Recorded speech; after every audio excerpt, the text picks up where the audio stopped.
Job Radio présente Inside Engie IT, à la découverte de votre futur métier. Bienvenue dans le podcast qui vous ouvre les portes de la branche IT d'Engie. Chef de projet infrastructure, pilote de service cloud, consultant cybersécurité, ingénieur réseau et sécurité, business analyst. Engie IT, c'est une addition de compétences et d'expertise IT qui accompagne au quotidien le groupe Engie dans sa transformation digitale. 2021 ne fait pas exception, le groupe recrute chaque année de nouveaux talents. Ce programme, c'est l'occasion de recevoir leurs témoignages. Ils viennent nous parler de leur parcours, de leur métier, de leur engagement aussi. Un podcast disponible sur jobradio.fr, mais également sur l'ensemble des plateformes de diffusion de podcasts. Et pour ce nouvel épisode, ils sont 3 jeunes talents d'Engie IT à mes côtés dans le studio. Bonjour et bienvenue à tous les 3. Et histoire de vous mettre tout de suite à l'aise, un petit tour rapide de table pour faire connaissance. Est-ce que vous pouvez vous présenter chacun à tour de rôle ? Tiens, on commence par Julie en face de moi. Bonjour, donc je m'appelle Julie Salcigère, j'ai 22 ans. Je suis en alternance chez Engie IT depuis septembre 2020 et j'occupe le poste de chargée de communication. À tes côtés, Anne-Sophie. Bonjour, donc je suis Anne-Sophie, j'ai 23 ans. J'ai rejoint Engie IT en octobre 2018 et actuellement je suis ingénieur cloud. Puis Florian. Bonjour, du coup moi je m'appelle Florian Royaux, j'ai 23 ans et je suis consultant en cybersécurité au sein d'Engie IT depuis août 2020 en CDI du coup. Le groupe Engie propose chaque année des contrats d'apprentissage, d'alternance dans ses 23 familles de métiers. À la fin de l'année, on devrait compter 10% d'alternants dans l'effectif du groupe. Julie, tu fais partie de cet effectif. Tu es étudiante en 5e année en communication digitale à l'EFAP, l'école des nouveaux métiers de la communication. La communication et le digital, c'est devenu indissociable. La communication sans le digital, c'est plus possible. Oui, je pense qu'on peut dire ça. La communication digitale, elle est essentielle maintenant en interne comme en externe pour les entreprises. On travaille essentiellement par voie numérique et avec la pandémie, c'est un phénomène qui s'accentue. Donc le digital, on peut dire qu'il est vraiment partout, même pour la phase de recrutement ou encore pour l'image de marque. Et toi, qu'est-ce qui t'attire finalement dans cet univers ? Ce qui m'attire en communication digitale, c'est le fait de rencontrer de nouvelles personnes, d'aider les différentes directions d'Engie IT à faire des supports de communication, des PowerPoint, des vidéos. En fait, la communication digitale, c'est beaucoup de missions différentes et c'est ce qui m'intéresse. Tu es donc étudiante à l'EFAP, comme je le disais tout à l'heure en introduction. Du coup, dans cet établissement, on te forme à quel métier ? Dans les FAP, en fait, on nous forme à plein de métiers différents. Les métiers de la communication digitale, ils sont hyper nombreux aujourd'hui. On peut être chef de projet digital, on peut très bien être chargé de communication interne, faire de l'UX, voilà, c'est très varié. Alors, tu as donc fait le choix de suivre tes études en alternance. D'abord, déjà, pourquoi ce choix ? Et est-ce que par ce biais-là, ça n'a pas été trop compliqué, finalement, de rentrer chez Engie IT ? Pourquoi ce choix ? Parce que, en fait, moi, je suis en 5e année de fin d'études, donc je vais bientôt finir mes études en master. Et je voulais commencer à travailler et un petit peu mettre du concret dans les cours. Et du coup, trouver cette alternance chez Engie IT, ça n'a pas été trop compliqué ? C'était compliqué, d'abord parce que j'ai fait ma recherche pendant le premier confinement. Il y avait beaucoup d'offres au début et puis après les entreprises au fur et à mesure ont aussi retiré leurs offres. Mais j'étais vraiment motivée et j'ai passé une 15aine d'entretiens et j'ai fini par trouver. Anne-Sophie, Florian, vous saviez que tous les deux, là, l'un en face de l'autre, vous aviez, en plus d'être salariés chez Engie IT, vous aviez ce point commun d'être tous les deux diplômés de l'Université de technologie de Troyes. On l'a découvert il y a pas très longtemps. C'est ça, ouais. De quel type d'études il s'agit, Sophie ? Alors, l'UTT, c'est une école d'ingénieurs généralistes, mais du coup, je me suis spécialisée en informatique et système d'information. On appelle ça chez nous des branches. Et j'ai choisi pour la dernière année de faire du management en cybersécurité. D'accord. Et toi, Florian ? Moi du coup c'est plus un autre parcours, donc c'était un ingénieur en réseau et télécommunications avec une spécialité en sécurité des systèmes de communication et également un master SSI, donc sécurité des systèmes d'information. Ok, un autre point commun, Anne-Sophie, que tu as cette fois avec Julie. Toi aussi tu es passée par l'alternance, c'est de cette manière que tu as intégré Engie ? Totalement, oui. Pourquoi c'est intéressant l'alternance quand on est en quête d'un emploi ? Alors j'ai le sentiment que tous les jeunes diplômés se plaignent un petit peu parce que sur les offres d'emploi on a tout le temps expérience de 3 ans minimum requise. Et quelque part, on se dit qu'on est un peu frustré parce qu'on se dit que pour avoir cette expérience-là, il faudrait que quelqu'un nous donne notre chance. Et l'avantage qu'on a avec l'alternance, c'est de pouvoir, sur 1 an, 2 ans ou 3 ans, accumuler une expérience qu'on pourra revaloriser pour un premier emploi, ce qui n'est peut-être pas forcément le cas pour tous les stages, parce que 6 mois, ça peut paraître court. On a juste le temps de commencer à s'intégrer, juste le temps de commencer à faire des choses intéressantes, et c'est déjà la fin. Julie, j'imagine que tu confirmes parce que tu as ce parcours aussi de l'alternante. Oui, je pense que c'est important de passer par l'alternance parce que ça nous permet d'acquérir plus d'expérience que si on était juste en stage. Et puis, on comprend comment fonctionne l'entreprise, on comprend comment s'intégrer au sein de l'entreprise. On vit vraiment comme un employé lambda. Florian, Julie nous parlait à l'instant de stage. Tu nous en dis quelques mots justement sur ton stage de fin d'études que tu as réalisé chez NGIT ? Moi, j'ai commencé mon stage en février 2020, donc en tant que stagiaire en consultant en cybersécurité. Et donc du coup, en fait, moi, le stage, typiquement, c'était comme ce que je fais actuellement. Alors, bien entendu, j'étais un peu plus encadré.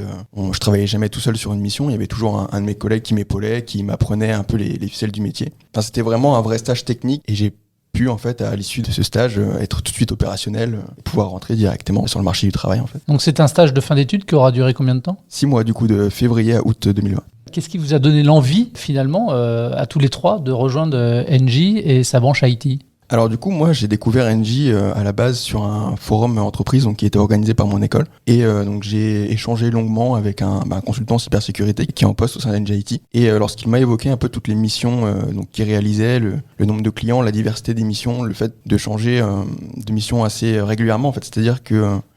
moi, je vais parler pour le service dans lequel je suis, du coup, mais on change de mission toutes les 1 à 2 semaines. Donc, en fait, il faut sans cesse se remettre en question, sans cesse développer de nouvelles compétences, sans cesse apprendre, en fait. Et c'est cette stimulation, moi, qui m'a beaucoup plu. Anne-Sophie, qu'est-ce qui t'a donné l'envie de rejoindre NJIT ? Alors, pour mon alternance, j'ai appris à connaître ce que c'était le cloud. Donc, j'ai vraiment découvert le cloud chez NJIT. J'ai aimé le cloud et surtout, j'ai décidé de poursuivre ma carrière dans le cloud. C'est quelques mois d'alternance qui m'ont fait choisir NJIT pour la suite de mon parcours. Julie, pareil, qu'est-ce qui t'a donné l'envie, par le biais de ton alternance, de rejoindre NJIT ? Personnellement, ce qui m'a donné envie de rejoindre NJ et NJIT, c'était surtout l'image de marque et les valeurs du groupe. Cet esprit développement durable, transition énergétique qui m'a vraiment attirée. Donc Anne-Sophie, Florian, vous êtes tous les deux en CDI chez NJIT ? Oui. Donc il faut que vous sachiez que le groupe NJ ambitionne de recruter 50% d'alternants en CDD ou CDI en France à la fin 2021. Julie, à l'issue de ton contrat de professionnalisation, tu espères un contrat à durée indéterminée ? Oui, j'aimerais bien. Chaque jour, je fais en sorte de montrer que je suis capable de continuer à mon poste ou même à un autre poste différent. Donc, je pense que j'ai mes chances et j'espère que je vais être sélectionnée parmi les 50% d'alternants. Et comment s'est passée ton intégration ? Est-ce que tu peux nous raconter un peu ? Très bien. J'ai été tout de suite intégrée à l'équipe. J'ai directement pris mon poste. On m'a déjà donné des responsabilités dès le départ et je me sentais directement comme chez moi. Et toi, Anne-Sophie, tu as des souvenirs de ton intégration ? Alors oui, beaucoup. Dis-nous tout. Déjà, pendant mon entretien, je pense que c'était le premier marqueur en fait de mon intégration au sein de l'équipe. Je me souviens que pendant l'entretien, le responsable de la ligne de service m'avait demandé ce que je pensais des toilettes japonaises pendant l'entretien. Et je pense que tout de suite, ça a mis la barre en fait pour montrer ce que serait la vie dans l'équipe. Donc je pense que mon intégration a commencé par là et je ne m'étais pas trompée. Donc les équipes étaient disponibles, étaient là, que ce soit sur l'intégration dans la vie de tous les jours ou pour le travail. Ils étaient vraiment à l'écoute. Et Florian, toi, ça s'est passé comment ton intégration ? Moi, c'est pareil, j'ai commencé à être intégré avant même de rejoindre NJIT. Du coup, lors de mon deuxième entretien, qui s'est déroulé dans nos locaux, le manager m'a directement présenté en fait à l'équipe auquel j'allais appartenir si j'acceptais le stage, bien entendu. Donc, avant même de commencer, j'ai pu rencontrer l'équipe, j'ai pu échanger avec eux. Et après, donc lors du premier jour de stage, il y avait déjà une bonne ambiance. Tout le monde y met du sien pour nous intégrer le plus possible en fait. Julie, toi, tu as signé donc un contrat de 14 mois, c'est ça, en alternance. Tu as rejoint la direction innovation et Positive Impact. Quelles sont tes différentes missions à toi sur place ? Alors j'en ai beaucoup. Ma première mission, je dirais la principale, c'est d'écrire les newsletters internes et externes. Donc chaque semaine on publie une newsletter, on alterne newsletter interne et newsletter externe. Donc pour ça demande un travail de récupération des infos, de rédaction, de mise en forme. Après, j'écris des mails par exemple pour des événements internes, pour annoncer des compétitions internes. Mais en externe, en fait, ça reste au sein du groupe NJ parce que NJ IT sert ses clients qui sont au sein du groupe. Et comment ça se passe finalement dans ton organisation entre tes cours et ta présence en entreprise ? Alors moi, j'ai la chance d'avoir une alternance qui consacre 90% du temps au travail en entreprise. Donc je suis chez NJ IT la plupart du temps. J'ai cours 3 à 4 jours de cours par mois. Tu as un tuteur, une tutrice, c'est ça ? Oui, une tutrice. D'accord. Et comment ça se passe avec elle, l'encadrement, et puis avec tes collègues aussi ? Que ce soit avec ma tutrice ou avec mes collègues, je m'entends très bien avec tout le monde. Il y a toujours quelqu'un qui est là pour répondre à mes questions si j'en ai. Et en même temps, ce que j'aime bien aussi dans mon équipe, c'est qu'on me laisse énormément de responsabilités et je suis très autonome. D'accord.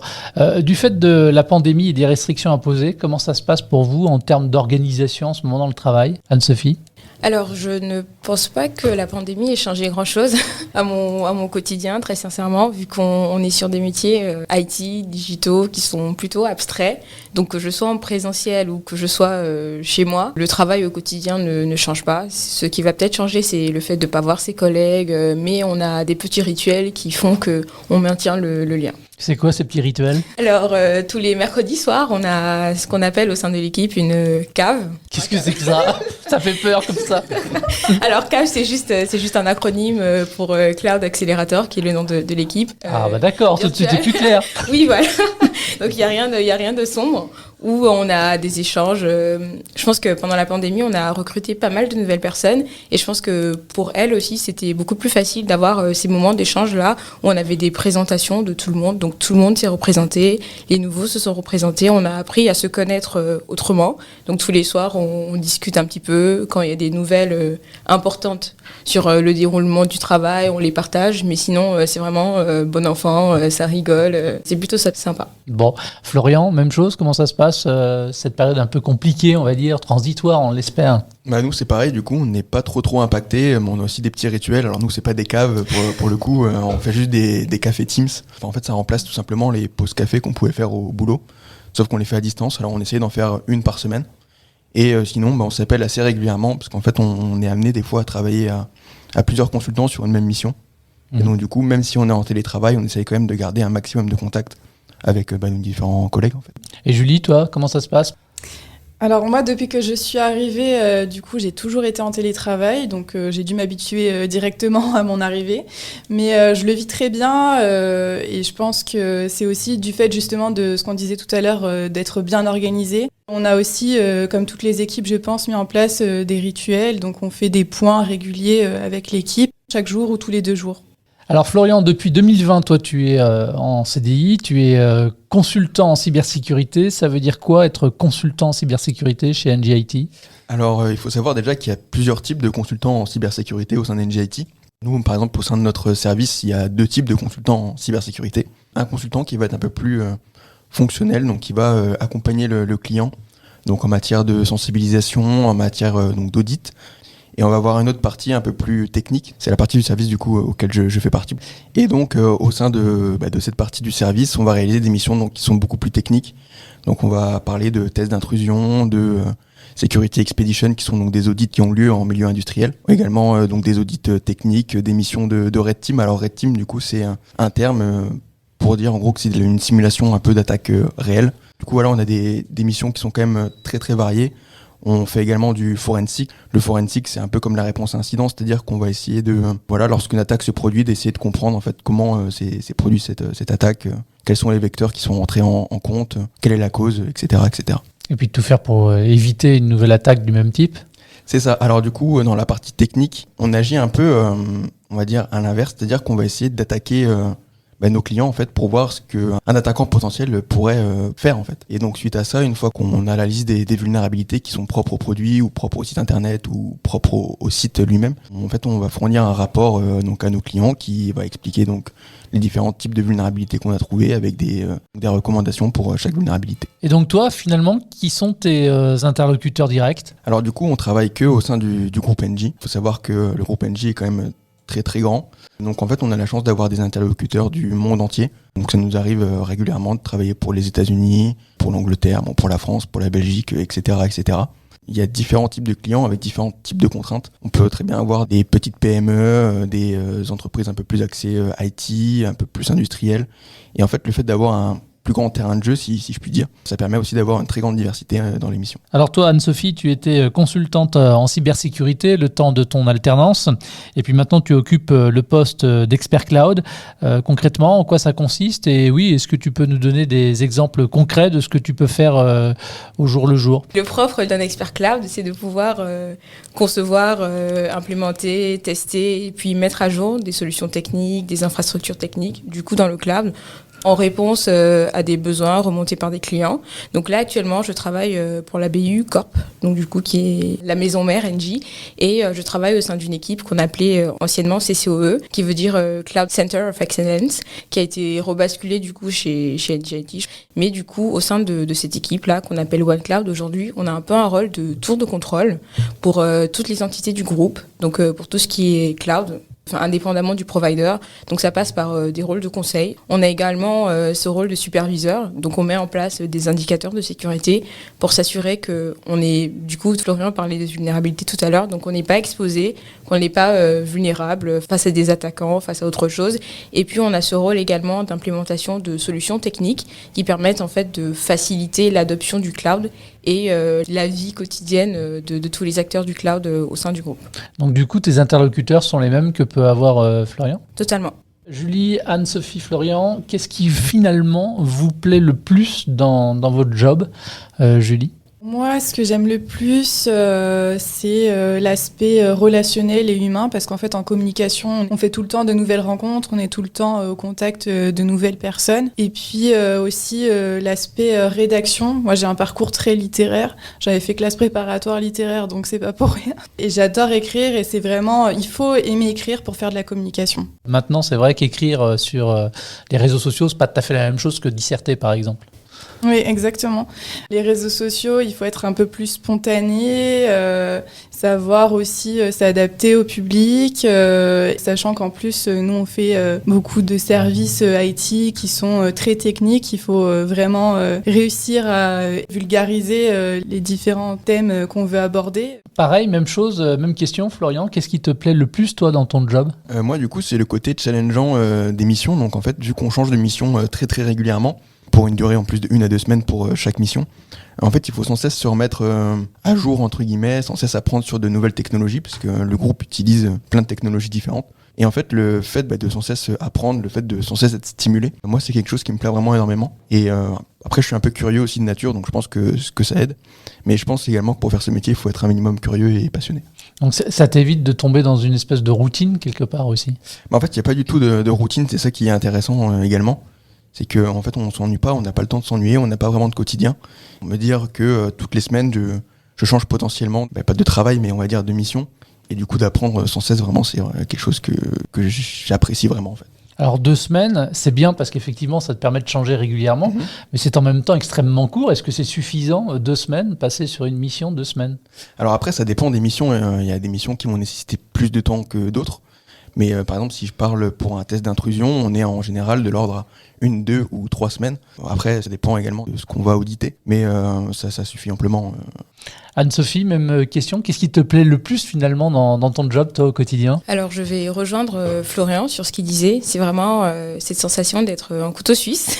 Mais pas qu'un couteau suisse, un couteau suisse un peu plus technique, un peu plus performant tous les jours. Parce que comme il disait, j'aime bien cette sensation d'apprendre, d'être en apprentissage continu. Et la diversité des missions que je peux avoir. Parce qu'en travaillant du coup pour la Corp, j'ai un peu le pied dans tous les contextes. Je vois des use cases différents un peu tous les jours. Et ça fait que je ne tombe pas dans la routine. Et finalement, quelles pourraient être les difficultés que tu pourrais éventuellement rencontrer, auxquelles il faudrait que tu fasses face? Je n'aime pas voir les choses comme des difficultés. Comme je disais, je vois ça comme un apprentissage perpétuel. Donc il y a peut-être des sujets sur lesquels j'aurai moins d'expérience, mais je vois ça comme une occasion d'avoir une nouvelle corde à mon arc. Donc pas de difficultés, j'ai des collègues qui sont là si j'ai besoin. Donc c'est vraiment pour moi de l'apprentissage et vraiment pas des obstacles. Florian, pas d'obstacles, pas de difficultés, que de l'apprentissage? Là où on peut rencontrer des fois quelques complications, on va dire, c'est que la cybersécurité, c'est un domaine qui est très très vaste. Et donc on ne peut pas être expert dans tous les domaines. Alors heureusement, il y a certains collègues qui sont plus experts dans certains domaines que d'autres. Et donc le fait de travailler en équipe permet en fait de pallier entre guillemets à ce problème. Et pour trouver des solutions, c'est bien en équipe aussi. Ça travaille l'émulation aussi, j'imagine que ça aide. C'est ça, c'est pour ça qu'on essaie toujours de travailler en équipe sur des missions. Le fait de travailler en équipe, ça permet d'avoir plus d'idées et donc du coup de tester plus de choses. Julie, même chose, pas trop de difficultés dans la com, beaucoup d'apprentissage? Oui, pareil. Les difficultés, on en rencontre, mais comme on a toute l'équipe avec nous, on se sent jamais seul, on a toujours réponse à nos questions. Alors, on le sait, hein, tout à l'heure, Julie, tu nous as dit que toi, tu souhaitais voir transformer ton contrat de professionnalisation en un contrat à durée indéterminée. Maintenant, pour vous, Anne-Sophie et puis Florian, quelles sont finalement vos perspectives d'évolution au sein d'NJIT? Quels sont vos souhaits quelque part? Alors, avoir une carrière internationale, c'est quelque chose qui m'a toujours passionnée, qui m'a toujours intéressée. Et je pense que être au sein d'Engie, c'est vraiment une porte ouverte vers plusieurs horizons. Et je pense que comme perspective d'évolution, ce serait ça, avoir une carrière dans différentes BU. Le travail et les missions que j'ai actuellement me permettent déjà d'avoir un pied dans différents contextes, dans différentes BU, et qui pourraient éventuellement faciliter mon intégration ailleurs. Et toi, Florian? Du coup, à moyen terme, moi j'aimerais bien vraiment développer mon expertise. Comme je le disais juste avant, la cybersécurité, c'est un domaine qui est très vaste. Et en fait, j'aimerais bien apprendre dans d'autres domaines que ce que je fais actuellement, développer vraiment mes compétences afin d'avoir des cordes de plus en fait à mon arc. Alors, pour avoir des cordes en plus à ton arc, comme tu dis, ce qui est bien aussi, c'est de pouvoir monter en compétences. Est-ce que vous assistez à des formations? Comment est-ce que ça fonctionne? Alors oui, NJIT propose des formations, donc c'est sur la base du volontariat. Il y a un catalogue de formations qui est disponible, mais on peut également faire des formations qui ne sont pas, par exemple, dans le catalogue. Alors moi, actuellement, je suis également une formation. C'est une formation, du coup, qui est très, très technique pour monter en compétences sur tout ce qui est mission un peu de Red Team. Et toi aussi, Anne-Sophie, la possibilité de top-grader quelque part avec des formations qui te seraient proposées au sein d'NJIT? Alors, c'est déjà le cas. Il y a 2 semaines à peu près, j'ai suivi une formation pour tout ce qui est containerisation, Docker. Je ne sais pas si ça va parler à tout le monde, mais c'était très intéressant. Actuellement, je suis également une formation en interne qui me permet d'avoir des compétences sur un autre cloud provider, donc sur une technologie différente sur laquelle je travaille aujourd'hui. Alors, à chacune et à chacun d'entre vous, finalement, quelles sont les qualités, j'ai envie de dire, requises pour réussir et faire carrière? Alors, je pense qu'on va commencer par la curiosité, parce que dans les métiers du digital, il y a un renouvellement perpétuel de la technologie, il y a une évolution perpétuelle des technologies et des façons de faire. Donc, si on n'est pas curieux, on est très vite à la marge. Donc il faut être curieux, il faut chercher tout le temps, il faut chercher en permanence pour proposer de différentes solutions. En fonction des use cases, les solutions qu'on a l'habitude d'employer ne sont pas forcément pertinentes. Donc c'est vraiment la curiosité. Je pense qu'il faut également être persistant, résilient, parce que parfois les lignes de code, ça marche pas toujours comme on veut. Mais il faut pouvoir chercher, il faut pouvoir vraiment aller au bout pour trouver ce qu'on veut, avoir un résultat parfait, si je peux dire ça comme ça. Et en troisième lieu, je pense que je parlerai de rigueur. Parce que dans mon travail, vu que j'ai vraiment la main, j'ai des droits d'administrateur sur beaucoup de comptes au niveau des entités, un mauvais clic, en fait, peut tout détruire. Donc il faut vraiment être rigoureux, il faut faire attention à ce qu'on fait, il faut double-check. Très bien, double-check, je me souviendrai. Florian, même chose, les qualités requises pour exercer à ton poste? Je rejoins Anne-Sophie là-dessus, donc sur la curiosité et la rigueur. En plus de part du fait que, en tant que consultant, on est amené à livrer pas mal de rapports, à faire pas mal de présentations, et on s'adresse des fois à des publics qui sont pas forcément techniques. Donc, il faut savoir également vulgariser ce qu'on a trouvé et le mettre correctement en forme pour que le client puisse comprendre le livrable qu'on va lui donner. Et il faut également la passion parce que faut être passionné pour faire ce métier, pour être un minimum curieux. Et également le relationnel, parce que même si on fait des métiers techniques, on est quand même amené à échanger régulièrement avec les différents clients. Et donc, on cherche également des personnes qui ont un bon relationnel. Alors, et dans l'univers de la com et du digital, alors quelles sont les qualités également requises, Julie? Je dirais d'abord d'aimer écrire, d'aimer communiquer, d'aimer le contact humain, en fait. Ça, c'est la première chose. Ensuite, il faut aussi être créatif, ne pas avoir peur de partir des fois un peu dans tous les sens pour réussir à proposer au final des choses qui sont cohérentes avec ce qu'on nous demande. Et puis, aimer, pareil, je dirais, être curieux et aimer s'enrichir, apprendre chaque jour. Le groupe Engie se revendique comme le leader donc, de la transition énergétique. À votre niveau, justement, à votre poste dans le digital, dans quelle mesure vous intervenez vous aussi en faveur de la transition énergétique, Florian ? Alors du coup, nous, on veut plutôt intervenir dans le fait qu'on va réaliser une majeure partie de nos missions à distance. Et donc, on va essayer de limiter un maximum les déplacements. Donc, on se déplace, bien entendu, pour faire les audits sur site ou pour les missions de Red Team. Mais pour les missions qu'on est amené à faire le plus régulièrement, on essaye de toujours faire ça à distance afin de limiter au maximum les déplacements. Et au niveau du cloud, alors, comment est-ce que vous pouvez agir sur la transition énergétique ? Du coup, au niveau du cloud, on a cette notion de flexibilité et surtout d'usage à la demande, ce qui nous permet du coup de moduler, d'avoir un contrôle sur les consommations du coup d'électricité, des serveurs qu'on utilise. Parce que quand on parle de cloud, on parle notamment de data centers qui sont généralement des sources de pollution, de consommation énergétique.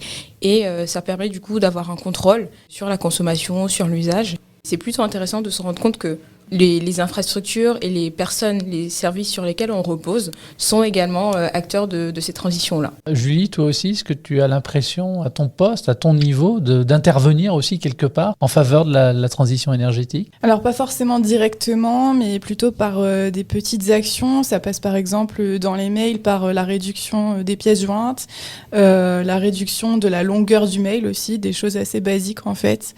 Et puis après, nous, ce qu'on fait au sein de mon équipe, c'est qu'on fait aussi la promotion du numérique responsable.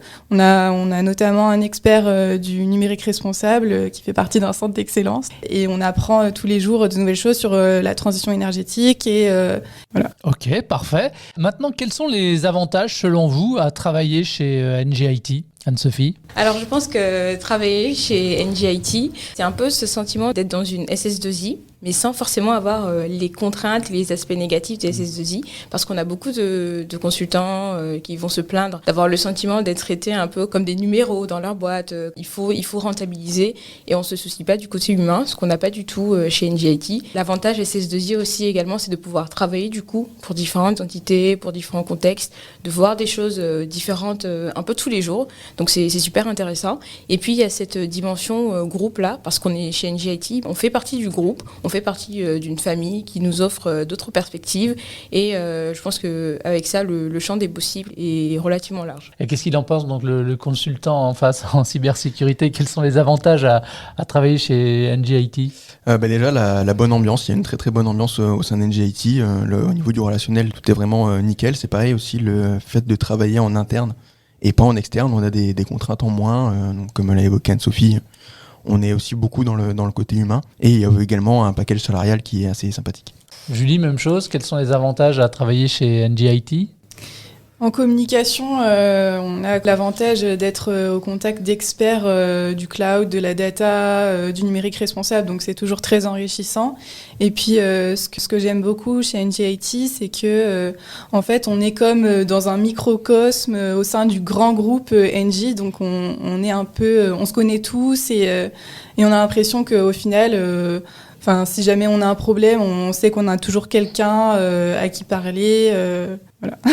En dehors d'un slogan maintenant, pour vous, ça signifie quoi exactement Act with NG ? Alors je pense que Act with NG, c'est, comme tu l'as dit, ce n'est pas qu'un slogan, c'est un lifestyle, c'est vraiment une façon de vivre. Et je pense qu'en étant à l'extérieur du groupe, on ne s'en rend pas forcément compte, on voit les publicités à la télé, c'est intéressant. Mais le fait de faire partie du groupe, on permet de se rendre compte que ce n'est pas qu'un slogan. Donc, comme Julie le disait, ça passe par vraiment la réduction des mails, les pièces jointes à éviter, le fait de ne pas envoyer forcément de mails à beaucoup de destinataires. On ne s'en rend pas forcément compte, mais le numérique, ça pollue énormément. Et on a des campagnes de sensibilisation vraiment tous les jours qui permettent d'adapter notre façon de vivre, notre façon d'utiliser les locaux. Ça passe par l'utilisation du chauffage, l'élimination des gobelets en plastique dans notre quotidien. On se rend compte qu'on ne fait pas que le dire, mais on le vit au quotidien. Moi, je vais rejoindre ce que disait du coup Anne-Sophie. J'ai pas grand chose de plus à rajouter, si ce n'est qu'en fait c'est plein de petites actions qu'on va faire au quotidien qui nous impactent pas forcément dans notre vie quotidienne, mais qui mis en fait bout à bout vont vraiment avoir un véritable impact sur la planète. Alors moi, j'aurais pas grand-chose à ajouter par rapport à Florian et Anne-Sophie parce que je pense qu'ils ont très bien résumé les choses. La réduction de l'empreinte carbone, ça passe par des petites actions et mise bout à bout, comme disait Florian, c'est ça qui fait qu'on arrive à réduire notre empreinte. Merci à tous les trois d'avoir participé à cet épisode. Si vous souhaitez vous aussi rejoindre le groupe NJ et sa filiale NJ IT, vous pouvez retrouver l'ensemble des offres du groupe sur le site internet job.nj.com. Ça s'appelle Inside NJ IT, à la découverte de votre futur métier. Vous pouvez retrouver ce programme sur l'ensemble des plateformes de diffusion de podcasts, en intégralité également sur jobradio.fr. À très vite. Merci. Merci. Merci. Job Radio vous a présenté Inside NJ IT, à la découverte de votre futur métier.